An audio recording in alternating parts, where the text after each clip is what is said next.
بسم اللہ الرحمن الرحیم۔ السلام علیکم دوستو، امید کرتی ہوں خیریت سے ہوں گے۔ ساس کو زہر دینے کا طریقہ۔ کافی عرصہ پہلے کی بات ہے، ایک لڑکی جس کا نام تبسم تھا، اس کی شادی ہوئی۔ وہ سسرال میں اپنے شوہر اور ساس کے ساتھ رہتی تھی۔ بہت کم وقت میں ہی تبسم کو یہ اندازہ ہو چکا تھا کہ وہ اپنی ساس کے ساتھ نہیں رہ سکتی۔ ان دونوں کی شخصیت بالکل مختلف تھی اور تبسم اپنی ساس کی بہت ساری عادتوں سے پریشان تھی۔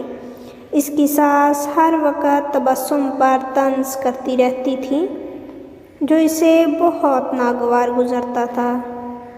آہستہ آہستہ دن اور پھر ہفتے بیت گئے، لیکن تبسم اور اس کی ساس کی تکرار ختم نہ ہوئی۔ ان تمام نااتفاقیوں نے گھر کا ماحول بہت خراب کر دیا تھا، جس کی وجہ سے تبسم کا شوہر بہت پریشان رہتا تھا۔ آخرکار تبسم نے یہ فیصلہ کیا کہ وہ اپنی ساس کا برا رویہ اور برداشت نہیں کرے گی۔ وہ اب ضرور کچھ نہ کچھ کرے گی۔ تبسم اپنے پاپا کے ایک بہت اچھے دوست احمد انکل کے پاس گئی، جو جڑی بوٹیاں بیچتے تھے۔ تبسم نے انہیں ساری کہانی بتائی اور ان سے کہا کہ وہ اس کو تھوڑا سا زہر دے دیں تاکہ ہمیشہ کے لیے یہ مسئلہ ختم ہو جائے۔ احمد انکل نے تھوڑی دیر کے لیے کچھ سوچا اور پھر کہا کہ تبسم، میں اس مسئلے کو حل کرنے میں تمہاری مدد ضرور کروں گا، لیکن تمہیں ویسا ہی کرنا ہوگا جیسا میں تمہیں کہوں گا۔ تبسم راضی ہو گئی۔ احمد انکل ایک کمرے میں گئے۔ تھوڑی دیر بعد اپنے ہاتھ میں کچھ جڑی بوٹیاں لے کر لوٹے۔ انہوں نے تبسم کو کہا کہ تم اپنی ساس کو مارنے کے لیے فوری زہر استعمال نہیں کر سکتی،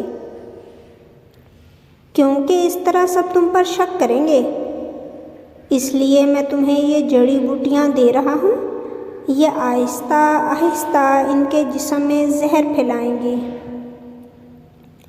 ہر روز تم کچھ اچھا پکانا اور انہیں کھانا دیتے وقت اس میں یہ جڑی بوٹیاں ڈال دینا۔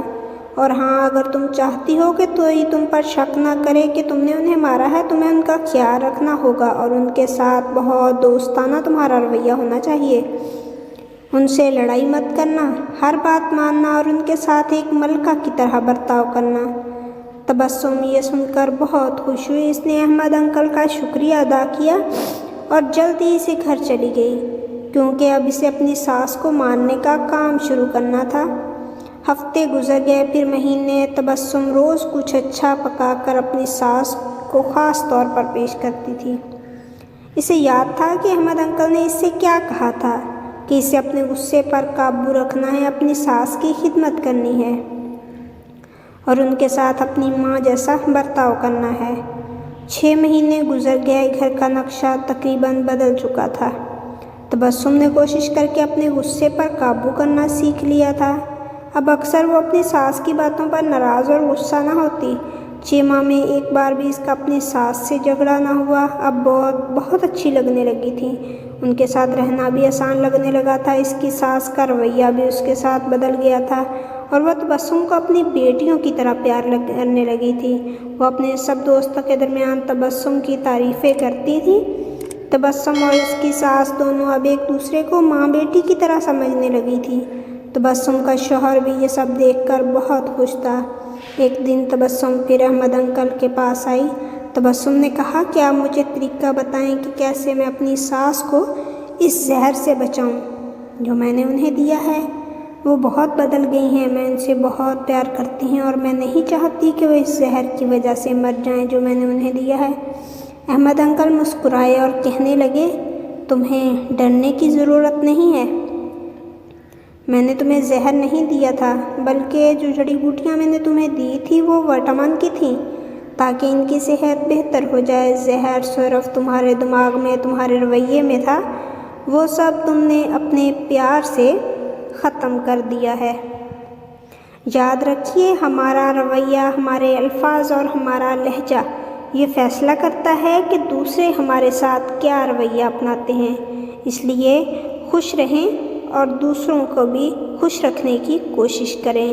اپنا اور اپنوں کا، اپنے ساتھ دوستوں کا، اپنے گھر والوں کا بہت خیال رکھیں۔ پھر ملیں گے ایک نئی سٹوری کے ساتھ۔ اللہ حافظ، فی امان اللہ۔